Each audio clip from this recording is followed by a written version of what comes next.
have 6 back up, right? Yep.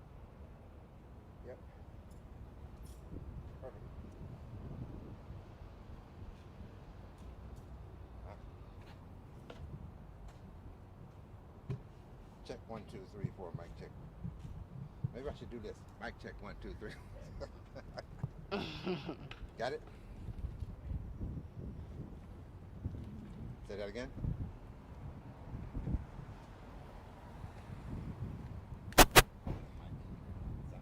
Weapon. Go to this one? Okay.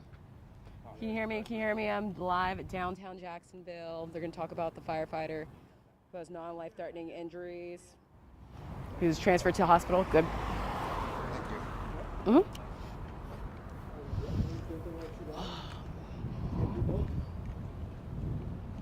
How are we doing a live interview? I'll just hold it. Okay. What's up, dude?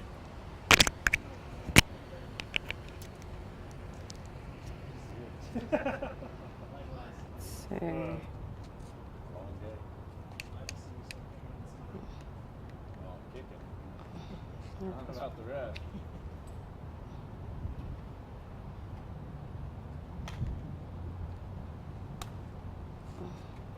We're going to do a live bump at 5:30 with or without. What? Podiums look good on TV. Yeah, what? Yeah. I'm a spokesperson for JFRD. Hey, Coming up. Richard, can you roll on just 6 got to just in remember where case? we were at 5. At the scene. Stop at Starbucks. Mic check 1, 2, 3, 4, 5. Check, check, check, check, check. All right, thank you.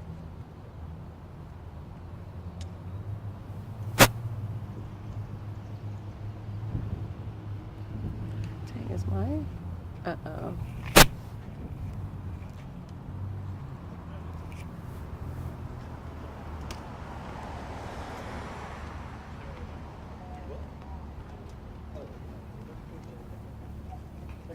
So I got Chief Powers, Union President Randy Wise.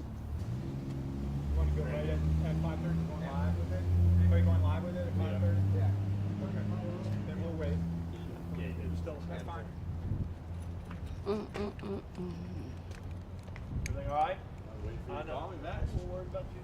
Your guy okay? Answer. Check, check, check. All right. Have a privilege to have down about that. That's the question. Are we on or what? It's for Brianna because she asked. Check, check. You better than that.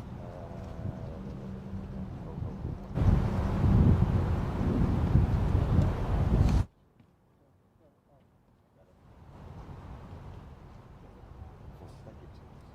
Go. I'm listening. You good? Okay.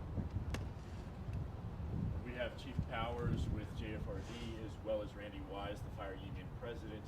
They're going to give us an update on what happened and how this firefighter's doing. Chief? Good afternoon.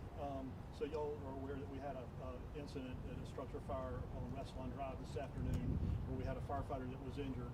Upon their arrival, when Engine 36 arrived, they were informed that there was somebody still inside, and so they went in to attempt to make a rescue, and while they were attempting that rescue and to extinguish the fire, this firefighter sustained some burns.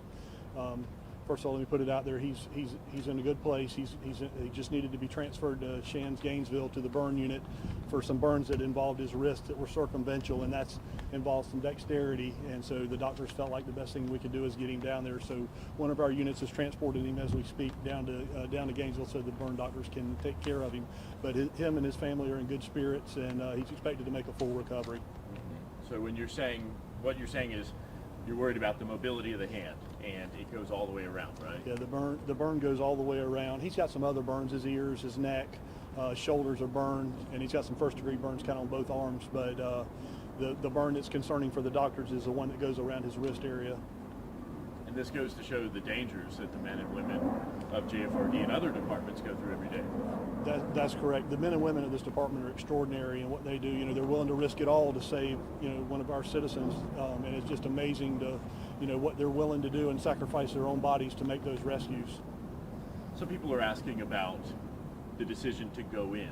At the time that JFRD received that call and got there to the scene, did they think that there were people inside the house? We know that there weren't, but did they think that initially? So I think on the initial dispatch we didn't have that information, but when the crew arrived on scene, there was a bystander telling them that there was somebody inside, and immediately they went into action to get in there and find that person and try to give them the best chance of survival. Obviously there wasn't anybody in there, but they did exactly what they're supposed to do and get in there and attempt to make a rescue. And Chief, can you tell us exactly what the firefighter was doing in that moment that he sustained the burns? Yeah, he was actually on the hose line, and they found the seat of the fire in the back of the house. And when he started extinguishing the fires, when he sustained those burns. And with the protective gear not, I mean, did it slip on him, or is it normally the wrist would be covered? So the wrist area of our bunker gear is one of the thinnest areas, obviously for dexterity reasons.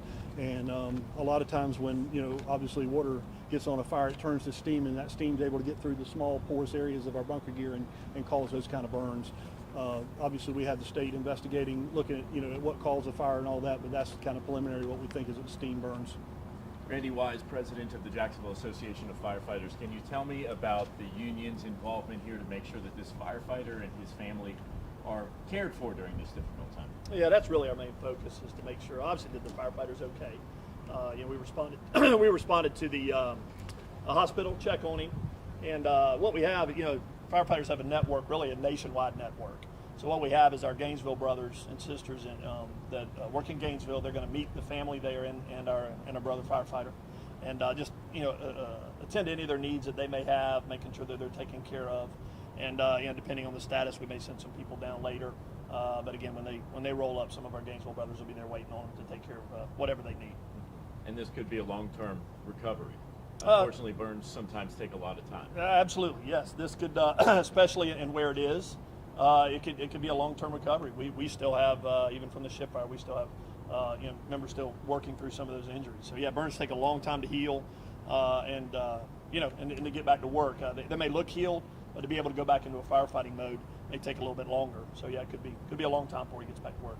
Chief, can you tell us a little bit about the firefighter himself, maybe age or how long he's been with the department? I'd just say he's been on the department a couple years, and one of our, as all of our firefighters are, you know, they're all willing to put it on the line, and it makes me extremely proud. I hate to see one of them get hurt, but it makes me extremely proud that they're willing to do whatever it's got to do to make a rescue like this, and save somebody that they don't even know. But they do this throughout the city every day. We just are fortunate that we don't have a lot of injuries like this that we have to, you know, get in front of the news media and talk about. But they make these extraordinary rescues and go above and beyond over and over every day. It's amazing the stories that I get told. That I know Chief Wise gets the same stories that of what they're doing, you know, for this community that most folks don't even know they do. And the first degree burns are on the wrist, or is that all of the burns? Actually, the wrist are second degree burns. He's got some first degree burns up both arms, and then he's got some second degree burns on his shoulders, his ears, his neck. Ears. All right.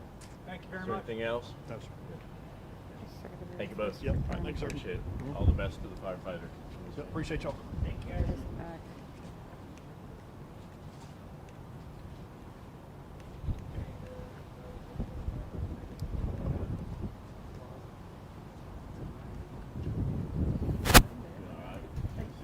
It's a good thing the camera's not pointing at the sheets.